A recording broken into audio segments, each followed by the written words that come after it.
अगर बीम दोनों साइड से ओवरहैंग हो और मैक्लाउज मेथड का यूज करके आपको स्लोप डिफ्लेक्शन फाइंड आउट करना है तो कैसे करना है सीखेंगे बैठ के आराम से अपने अपने घर। और आपके साथ रहेंगे आपके अपने अविनाश सर।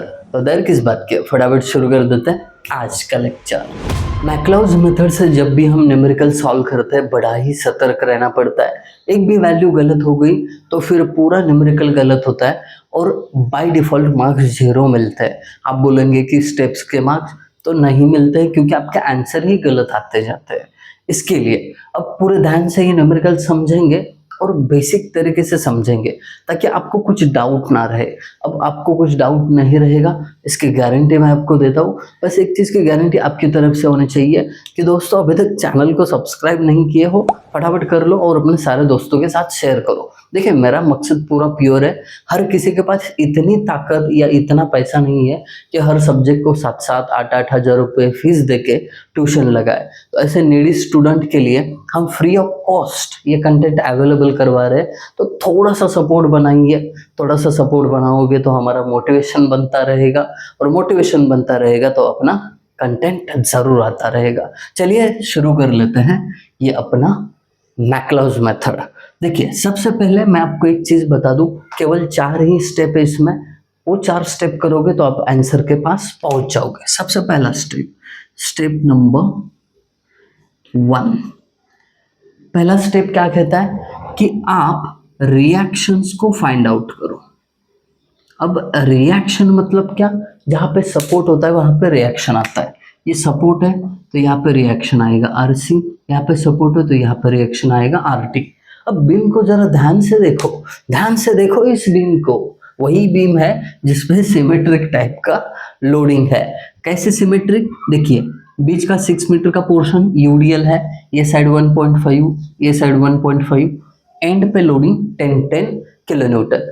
तो अब इसका मतलब साफ है कि जितना भी लोडिंग आ रहा है वो आधा RC पे और आधा RD पे जाएगा। इसीलिए रिएक्शन कैसे बनेंगे, RC is equal to RD is equal to, सबको ऐड कर दो 10 प्लस ये पॉइंट लोड में कैसे करेंगे, यूडीएल इंटेंसिटी इंटू स्पैन, कितने स्पैन पे 6 प्लस एंड वाला 10, ये सब आधा आधा जाएगा है ना। आधा RC पे आधा RD पे, तो इनको ऐड करते हैं 10 प्लस 8 6 48 58 68, 68 का हाफ 34 किलोन्यूटन। तो RC का वैल्यू हो गया 34 और RD का वैल्यू 34। पहला स्टेप खत्म। ज़्यादा यहाँ पे टाइम पास करने की जरूरत नहीं, आपके समय की कदर करता हूँ मैं। आगे बढ़ता हूँ फटाफट। स्टेप नंबर 2 पे क्या है, मैक्लाउज इक्वेशन या मैकॉलेज, कुछ भी बोलते हैं लोग, बोलने से कुछ नहीं होता है, करेक्ट प्रोसीजर फॉलो करनी पड़ेगी। मैकॉलेज मेथड या इक्वेशन, इक्वेशन बोलते हैं, मैकॉलेज इक्वेशन क्या कहता है। मैकॉलेज इक्वेशन वो कहता है कि भाई साहब EI into d² by dx², ये होता है मूवमेंट अबाउट XX। अब ये क्या है विस्तारित रूप से समझते हैं। ये तो हर न्यूमेरिकल में कांस्टेंट रहेगा। अब ये XX का मतलब क्या है पता है, एक ना हम ऐसा सेक्शन इस बीम के एंड पोर्शन में, कहाँ पे, एंड पोर्शन में। सबको ना ये सवाल हो सकता है कि सर ये XX कहाँ पे मानना है, तो मैं आपको बता रहा हूँ कि ये बीम के एंड पोर्शन में, दैट्स इट। अब इस XX का पोजीशन जो है A से लेके X जितनी डिस्टेंस पे है, क्लियर। और इसी X पे मूवमेंट निकालना है। कितना इजी है, बहुत इजी है। अब ये मूवमेंट निकालना शुरू कर देता है। Therefore EI into d² by dx² is equal to, देखिए पहला फोर्स 10 किलोन्यूटन। अब यहाँ पे ना ये जो नीचे जाने वाला फोर्स है उसके कारण होने वाली मूवमेंट आपको माइनस कंसिडर करनी है क्योंकि ये एंटी क्लॉकवाइज जाएगा। तो आप -10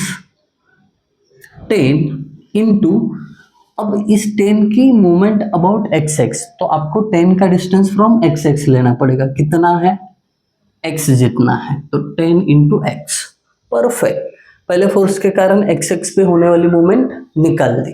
अब दूसरा फोर्स 34, ये क्या हो रहा है, ऊपर जा रहा है। एक काम करिए, इसको ना ऐसे सेक्शन लाइन बनाते जाइए। मेथड है, बनाना पड़ता है, बना लो। प्लस 34 इंटू, अब ये 34 का डिस्टेंस फ्रॉम एक्स एक्स कितना होगा, देखिए पूरा एक्स दिख रहा है, उस एक्स में से 1.5 ये माइनस करो तो बचेगा परपेंडिकुलर डिस्टेंस, मतलब x माइनस 1.5। बड़े काम दिमाग से, ठंडे दिमाग से कैलकुलेशन करते चलो। अब और एक सेक्शन लाइन, फिर आगे देखिए, जब भी कभी आपको ऐसा यूडीएल बीच के ही पोर्शन पे दिखेगा तो हमेशा याद रखो, ये जो यूडीएल है ना, आपके सेक्शन तक एक्सटेंड करना है उसको, जहां पे भी सेक्शन लोगे वहां तक। तो मैं क्या कर रहा हूं इसको, ये इसलिए करना पड़ता है ताकि मैक्लाउज मेथड अप्लाई कर सके। ये आधा अधूरा अगर सेक्शन रहेगा यूडीएल का तो नहीं कर सकते, इसके लिए आपने एक्सटेंड किया। ये तो हमने ऐसे ही मन से ही एक्सटेंड किया था, तो फिर उसको बैलेंस भी करना पड़ेगा। तो बैलेंस कैसे करेंगे, इसको उल्टा यूडीएल लगा देंगे, ठीक है, हो गया बैलेंस। अब याद रखना, ये अगर 8 किलो न्यूटन पर मीटर है तो ए भी 8 किलो न्यूटन पर मीटर ही रहेगा, और उल्टा लगाया हुआ 8 किलो न्यूटन पर मीटर ही रहेगा। बात साफ हो गई। अब इसके कारण दोनों के कारण होने वाली मूवमेंट निकालिए। अब बारी है इस 8 किलो न्यूटन पर मीटर डाउनवर्ड एक्ट होने वाले यूडीएल के। अब ये डाउनवर्ड एक्ट हो रहे हैं माइनस, अब यूडीएल का पहले पॉइंट लोड करो। कैसे करते हैं, इंटेंसिटी 8 है इनटू उसका स्पैन कितना है, स्पैन से मल्टीप्लाई करते हैं। अब देखिए यहां से लेके यहां तक स्पैन है, मतलब x में से मैं 1.5 हटा देता हूं तो इतना स्पैन है। ये क्या हो गया, पॉइंट लोड में कन्वर्जन। अब ये एक्ट कहां पे होगा, सबसे पहले तो मैं ये डिस्टेंस कितना है ये दिखाता हूं इधर, x माइनस 1.5, ओके डन। फिर उसके बाद आपको ना ये एक्ट कहां पे होता है, सेंटर पे, ऑब्वियसली किसके सेंटर पे, x माइनस 1.5 के। ये ऐसा एक्ट होगा, पॉइंट लोड कन्वर्ट किया हुआ। अब इस पॉइंट लोड का डिस्टेंस यहां से कितना होगा, तो x माइनस 1.5 का हाफ, बरोबर, इधर हाफ होगा इधर हाफ होगा, तो इसीलिए ये x माइनस 1.5 का हाफ, ये परपेंडिकुलर डिस्टेंस होगा। तो ये हो गई ऊपर से एक्ट होने वाले यूडीएल के कारण मूवमेंट। थोड़ा सा इसको मैं सिंप्लीफाई यहीं पे करता हूँ, आपके पास बहुत जगह होती है, आप सेकंड स्टेप में कर लेना। मैं क्या करता हूँ, x माइनस 1.5 दो बार है ना, इसको स्क्वायर करता हूँ, ठीक है, और ये 2 इधर डिवाइड में, ठीक है, तो ये 2 डिवाइड में जाएगा तो 2 2 जा 2 4 जा 8, तो डायरेक्टली 4 लिख सकता हूँ मैं, खत्म। Okay, simplify. अभी ये यूडीएल हो गया, तो अब ये बचा क्या, ऊपर जाने वाला आरडी। अब ये ऊपर जा रहा है ना, इसके लिए प्लस 34 इंटू ब्रैकेट में ये आरडी का डिस्टेंस फ्रॉम एक्स एक्स कितना होगा, पूरे एक्स में से ये माइनस करो, ये माइनस करो मतलब क्या, 6 प्लस 1.5 मतलब 7.5, x माइनस 7.5। परफेक्ट, बहुत स्मूथ जा रहे हो, बहुत बढ़िया तरीके से जा रहे हो, और आप डिस्टर्ब भी नहीं हो रहे हो, पूरा अटेंशन वीडियो पे है, वेरी गुड। अब आपका ना केवल ये ऊपर लगने वाला यूडीएल जो है वही बचा है, यूडीएल ऊपर जो लग रहा है वही। अब ऊपर जा रहा है तो प्लस, पहले इस यूडीएल को पॉइंट लोड में करो तभी बात बनेगी मेरे दोस्त। उसकी इंटेंसिटी 8, कितने स्पैन पे लग रहा है, इतने, इतने मतलब कितने, ये हटा देता हूं, ये आपको समझाने के लिए लिखा था। अब ये जो डिस्टेंस है ये कितना होगा, पूरे x में से 7.5 माइनस, मतलब x माइनस 7.5, तो यहाँ पे लिखता हूँ x माइनस 7.5, गॉट इट, बहुत बढ़िया। ये हुआ आपका पॉइंट लोड में कन्वर्जन। अब करना क्या है, इसका जो हाफ डिस्टेंस है उससे मल्टीप्लाई करना है, मतलब यहाँ पे एक्ट होगा ना ये ऐसा, मतलब कहाँ पे, x माइनस 7.5 के हाफ पे, यहाँ पे जो स्कीम लगाया था वही है, x माइनस 7.5 के हाफ पे। ओके, ये ऐसा अप्लाई होगा ना, तो ये परपेंडिकुलर डिस्टेंस कितना होगा, x माइनस 7.5 के इधर आधा इधर आधा, तो ये आधा वाला लिखा मैंने। तो इसको सिंप्लीफाई इधर ही करता हूँ, x माइनस 7.5 दो बार है, तो इसको ही ब्रैकेट करता हूँ, इसको हटा देता हूँ और ये 2 डिवाइड में इधर ऐसे, बरोबर। तो 2 1 जा 2, 2 4 जा 8, दैट्स इट, हो गया सिंप्लीफाई। क्या मुश्किल है इसमें, कुछ भी नहीं। अब आगे बढ़ते हैं। अब इसको ना एक बार इंटीग्रेट करोगे ना मेरे दोस्त, तो आपको डायरेक्ट स्लोप इक्वेशन मिलने वाला। कर लेते हैं इंटीग्रेट, मैं बात ही ज्यादा कर रहा हूँ, काम कम कर रहा हूँ, टाइम बचाते हैं इंटीग्रेटिंग। चलिए, इसको ई आई कॉन्स्टेंट रहता है, सबको पता है, d square y by d x square, इसका integration d y by d x is equal. अब ये d y by d x ही आपका स्लोप का नोटेशन है, d y by d x ही स्लोप का नोटेशन है। अब यहाँ पे देखिए, जब भी आप इंटीग्रेशन करते हो ना, कांस्टेंट आता है उसमें, तो पिछले लेक्चर से इस लेक्चर में एक एडवांसमेंट हुआ है कि कांस्टेंट सबसे पहले लिखना, बस C1, फिर उसके बाद minus 10 as it is x का पावर, अभी 10 तो कांस्टेंट है, इसका नहीं होगा, x का पावर 1 है, 1 प्लस 1 2 डिवाइडेड बाय 2। ये कहाँ से आता है बताता हूँ, एक इंटीग्रेशन का बेसिक रूल है, integration of x raise to n with respect to dx क्या होता है, जो पावर है उसमें 1 ऐड किया जाता है और उसी पावर से डिवाइड किया जाता है। वही किया मैंने, x की पावर पहले 1 थी, उसमें 1 ऐड किया तो 2 हो गया और उसी 2 से मैंने डिवाइड भी कर दिया। अब जैसे ही डिवाइड किया, आपको पता है 2 1 जा 2, 2 5 जा 10, तो यहाँ पे डायरेक्टली मैं 5 लिख सकता हूँ, 5x स्क्वायर, डन।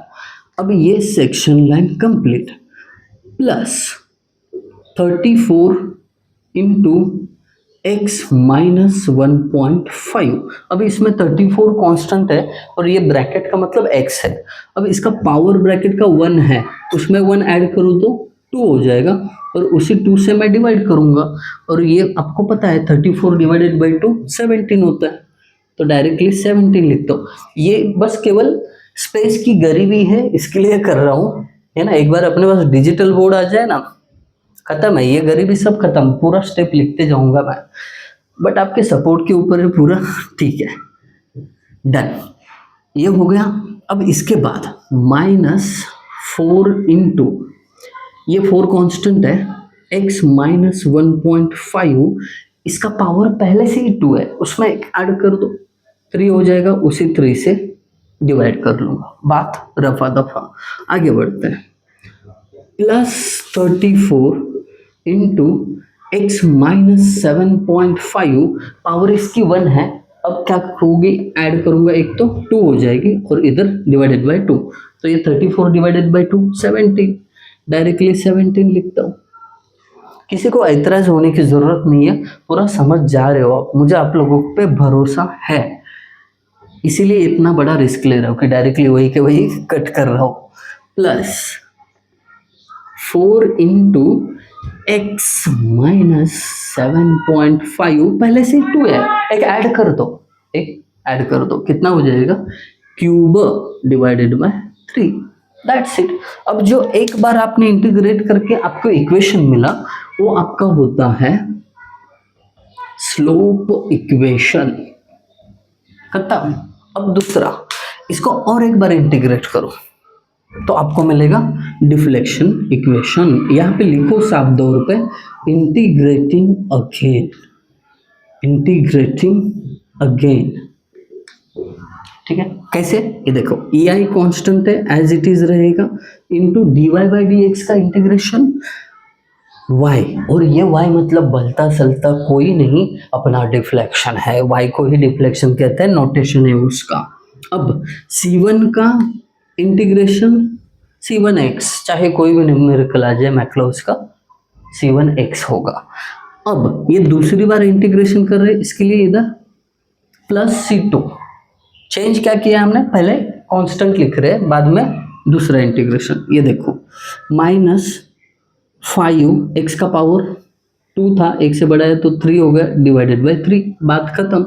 आगे बढ़ते हैं, +17 इंटू x माइनस 1.5 पावर 2 था, एक से बड़ा है तो 3 हो गया, डिवाइडेड बाय 3।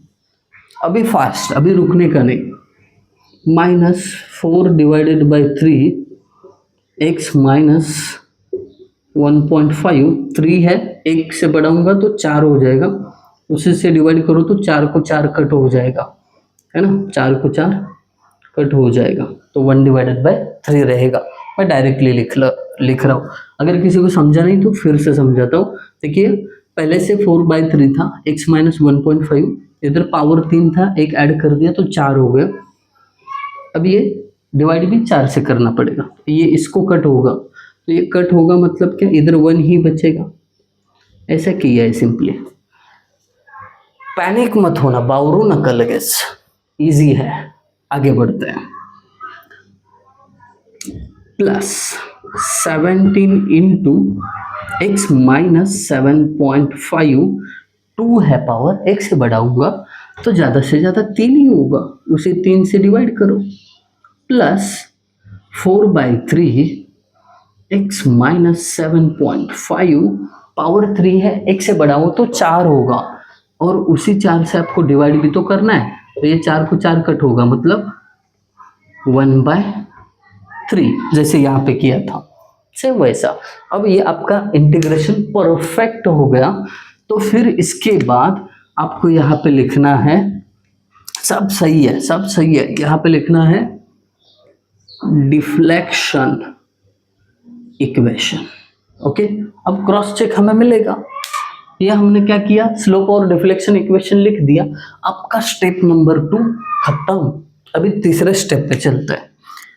स्टेप 3, यहाँ पे बाउंड्री कंडीशंस आपको क्या करना है, अप्लाई करना है। बाउंड्री कंडीशन, अब बाउंड्री कंडीशन क्या कहती है कि आपको जहां पे सपोर्ट दिखेगा वहां पे डिफ्लेक्शन का वैल्यू 0 पुट करना है। जैसे कि देखो एट सी, यहाँ पे सपोर्ट है तो डिफ्लेक्शन क्या होगा 0, यानी y को 0, और फिर x की वैल्यू कितनी होगी, यहाँ से शुरू होके यहाँ पे, तो 1.5, x इज इक्वल टू 1.5। इसको क्या करना है, पुट इन डिफ्लेक्शन इक्वेशन, क्योंकि ये y का वैल्यू 0 है तो हमें डिफ्लेक्शन इक्वेशन में ही पुट करना पड़ेगा। अब देखिए पुट करते समय ये मत टेंशन लो कि कहाँ तक पुट करना है, वो बाय डिफॉल्ट अभी समझ जाओगे। देखो ei इंटू y का वैल्यू 0 है तो ये लेफ्ट साइड 0 हो गया, is equal to c1 into x. अब x का वैल्यू कितना है 1.5, तो 1.5 c1 हो गया, ये plus c2 as it is लिखो। ओके, फिर उसके बाद minus 5 divided by 3 into x cube, x का वैल्यू 1.5 है तो 1.5 का क्यूब। अब पहला सेक्शन आपका खत्म हुआ। अगले सेक्शन के जो ये ब्रैकेट शुरू होते हैं ना, ये ब्रैकेट, इनमें वैल्यू पुट करके देखो, x 1.5 पुट किया ना तो ये 0 होगा, तो जैसे ही 0 पता चला वहां पे वैल्यू पुट करने की जरूरत नहीं है, जहां तक पुट किया उतना ही काफी है। एक देखिए, दो चीजें याद रखना, इन ब्रैकेट्स में अगर आप वैल्यू पुट करके आपको 0 या फिर नेगेटिव में आंसर मिल रहा है तो ये कैलकुलेशन में कंसीडर मत करो, ये क्लियरली कह रहा हूं मैं, ठीक है। तो हेक्टिक नहीं रहेगा आपको कि कहाँ तक पुट करना है, वो याद रखो, कोई ज़रूरत नहीं है, फटाफट इसमें कैलकुलेशन करो, आपको इक्वेशन मिल जाएगा। तो ये इक्वेशन कैसे लिखेंगे, देखो 1.5 c1 plus c2 is equal to, ये जो -5/3 इंटू 1.5 का क्यूब है, इसका आंसर निकाल के ये इज इक्वल टू साइन के इधर भेजो तो प्लस होगा, इधर माइनस है तो इधर प्लस होगा। तो इसका जो आंसर है ना, ये कांस्टेंट का 5.63 आने वाला है। इससे पहले एक बार मैं सॉल्व कर चुका हूँ ये न्यूमेरिकल, कहीं पे तो थोड़ी सी मिस्टेक हुई थी तो आंसर मैच नहीं हुए थे, दोबारा शूट कर रहा हूँ ये न्यूमेरिकल। तो ये पहला इक्वेशन मिल गया आपको। डन। अभी क्या करेंगे हम, दूसरी बाउंड्री कंडीशन, मतलब जहां पे सपोर्ट है, कहाँ पे, डी पे, एट डी y का वैल्यू 0, ऑब्वियसली यहाँ पे सपोर्ट हो तो कोई भी डिफ्लेक्शन नहीं होगा। वहां x की वैल्यू कितनी होगी, ये देखिए 7.5, यहां तक x इज इक्वल टू 7.5। अब इसको भी कहाँ पे पुट करना है, y यानी डिफ्लेक्शन के इक्वेशन, क्योंकि यहाँ पे y 0 लिखा है ना, put in deflection equation. Okay, अब देखिए y का वैल्यू 0 पुट करेंगे तो ये लेफ्ट साइड जो है डिफ्लेक्शन इक्वेशन की 0 हो जाएगी, is equal to c1x plus c2। अब x का वैल्यू 7.5 है, इसके लिए 7.5 c1 plus c2 as it is minus 5 divided by 3। अब x की जगह 7.5 इसका क्यूब। अब क्या करना है, प्लस, उसमें प्लस, यहां पे देखिए ब्रैकेट का वैल्यू अगर आप x की जगह 7.5 पुट करते हो तो 7.5 माइनस 1.5 ये प्लस 6 आता है, तो इसमें वैल्यू पुट कर सकते हो। तो आगे कंटिन्यू कर लो, 17 डिवाइडेड बाई 3 इंटू ये x का वैल्यू 7.5 माइनस 1.5 6 होता है, 6 का क्यूब। वेरी गुड, आगे बढ़ता है, माइनस 1/3 इंटू एक्स की जगह अगेन क्या पुट करोगे 7.5, तो ये 6 बन जाएगा, 6 का पावर 4। वेरी गुड, और आगे बढ़ो, यहाँ पे देखिए ये जो लास्ट के दो सेक्शन दिख रहे हैं इसमें x का वैल्यू अगर 7.5 में ऐड करोगे तो ये 0 होगा, ये भी 0 होगा, खत्म, इसको पुट करने की जरूरत है ही नहीं। तो आप डायरेक्टली इसका इक्वेशन लिख सकते हो। कैसे, ये देखिए पहले ना ये कांस्टेंट लिख रहा हूं मैं, 7.5 c1 प्लस c2। अब एंड में ये जो है इनका कैलकुलेशन करते हैं, कांस्टेंट्स जेब में रखा है कैलसी ताकि फटाफट हो जाए। Shift 93 is equal to SC, कैलसी क्लियर करना पड़ता है बाबा पहले। 5 डिवाइडेड बाई 3 इंटू 7.5 का power 3 plus 17 divided by 3 into 6 का power 3 minus 1 divided by 3 into 6 का पावर 4, बस इतना ही है। तो इसका कैलकुलेशन करते हैं तो ये आ जाता है प्लस 88.875 प्लस 88.5 88 आता है, 875 मतलब 88 आता है, इज इक्वल टू 0 है। तो मैं क्या करता हूँ, ये प्लस वो साइड जाएगा तो माइनस होगा, तो ये क्या होगा इक्वेशन, माइनस 88.88, इसको इक्वेशन नंबर 2 बोलेंगे, इक्वेशन नंबर 2 बोलेंगे। अब इक्वेशन 1 और 2 को कैलसी में सॉल्व करना है, बड़ा इजी काम है। अब ये समझा रहा हूँ इसके लिए थोड़ा टाइम जा रहा है बट बड़ा इजी न्यूमेरिकल है। अब देखो ये इक्वेशन 1 है, ये इक्वेशन 2 है, इसको पुट कैसे करना है, देखिए मोड बटन दबाइए, फिर उसके बाद 5 नंबर पे इक्वेशन दिखेगा तो 5 दबाओ। अब कौन से टाइप का इक्वेशन चाहिए, ये आपका इक्वेशन देखिए ax plus by is equal to c के फॉर्मेट में है ना। तो इसके लिए फर्स्ट नंबर का जो इक्वेशन है वो ले लेना, यहाँ पे ना इक्वेशन के कोएफिशिएंट पुट करने का आपको ऑप्शन मिलेगा। तो पहले इक्वेशन की कोएफिशिएंट c1 1.5 है, इज इक्वल टू करो b मतलब क्या, c2 का कोएफिशिएंट, वहाँ पे कुछ नहीं है मतलब 1 होता है, 1 इज इक्वल टू c का वैल्यू 5.63 इज इक्वल टू किया। अब दूसरा इक्वेशन 7.5 है, c2 का कोएफिशिएंट 1 है, इज इक्वल टू किया, और ये जो c का वैल्यू है माइनस 88.88 इज इक्वल टू किया। अब इज इक्वल टू करोगे तो आपको x का वैल्यू मतलब C1 का वैल्यू मिलेगा। C1 इज इक्वल टू, ये मिला हमें 15.75 माइनस 15.75 और C2 का वैल्यू और एक बार इज इक्वल टू दबाओ 29.26, ये प्लस में आया। ओके, तो C1 C2 के वैल्यू एक बार मिल गए ना, काम बड़ा आसान होता है और स्टेप 3 यहीं पे आपका एंड हो जाता है। ओके, अब स्टेप नंबर 4 पे थोड़ा सा पानी पीजिए, थोड़ा रेस्ट कर लिए, वीडियो को पॉज करके फिर शुरू करिए। हो सकता है थोड़ा लेंदी हो रहा है, बट हिम्मत मत हारो, ये 100% न्यूमेरिकल पूछा जाता है, इसके लिए आपको इसमें बने रहना बहुत जरूरी है।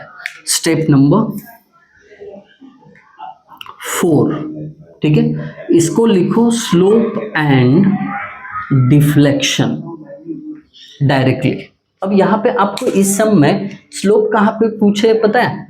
सपोर्ट्स पे, यानी सी और डी पे। कभी कभी वो बोल के फ्री हो जाते कि सपोर्ट पे स्लोप निकालिए, तो आप लोग सोचते रहते अरे सपोर्ट मतलब कहाँ, तो ये देखिए एट स्लोप एट, पहला सपोर्ट कहाँ पे है? सी। अब सी पे एक्स का वैल्यू कितना होगा? 1.5। ये किस में पुट करना पड़ेगा? Put in slope equation. ये आपको कहाँ पे पुट करना है? स्लोप इक्वेशन में, यहाँ पे है। तो अब देखिए e I into d y by d x is equal to C1 का वैल्यू -15.75 माइनस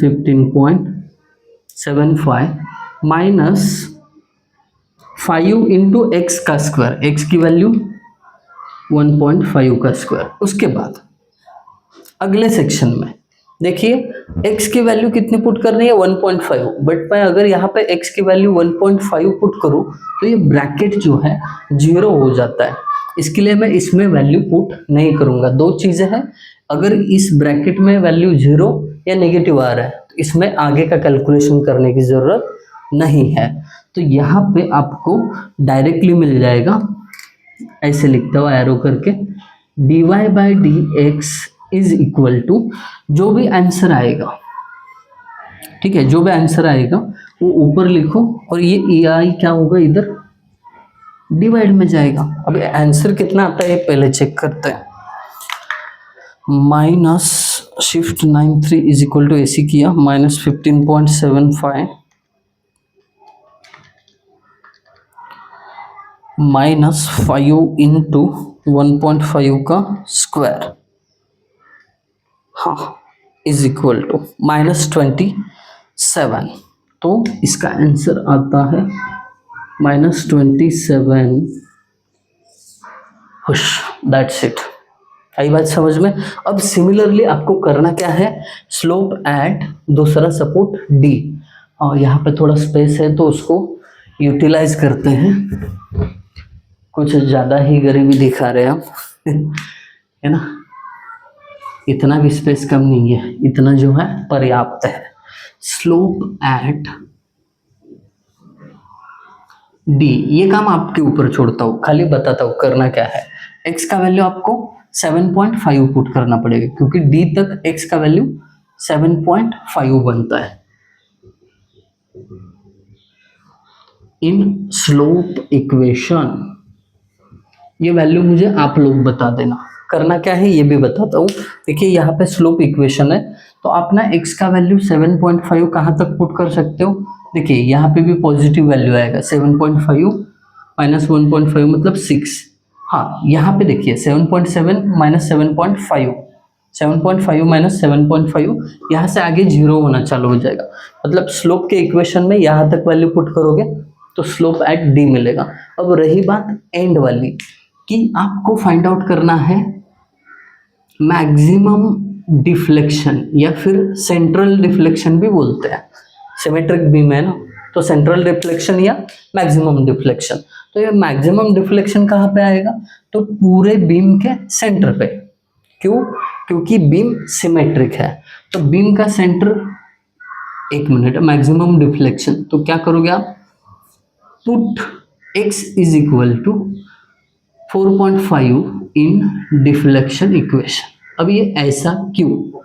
अब ये इसलिए ऐसा कि आपका जो डिफ्लेक्शन है पूरे स्पैन के सेंटर पे ही ज्यादा आएगा क्योंकि बीम सिमेट्रिक है। तो चलिए पुट करते हैं स्लोप इक्वेशन में।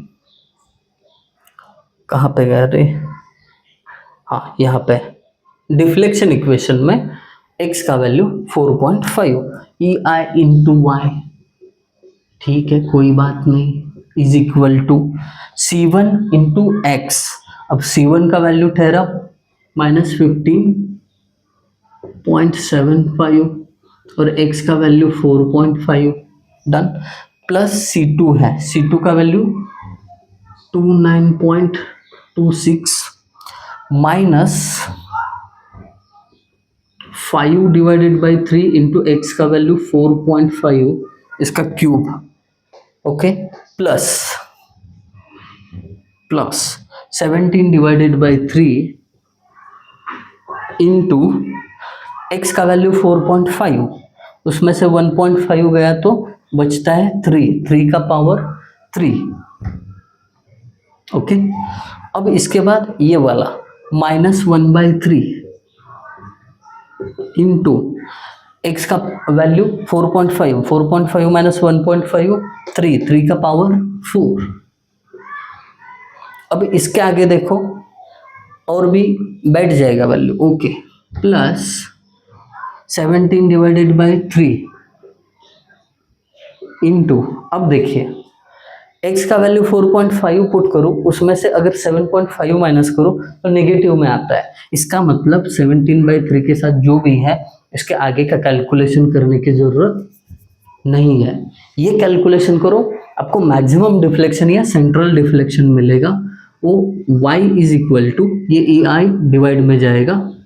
यहाँ पे खाली ऊपर क्या आएगा ये आप कमेंट करके बता देना, खुश। फाइनली न्यूमेरिकल खत्म हुआ। अब हमने इस न्यूमेरिकल को बहुत अच्छे तरीके से समझा है, ऐसा अगर आपको लगता है तो कमेंट ज़रूर करके बताना, वही हमारा मोटिवेशन है। Thank you guys for watching video, thank you so much.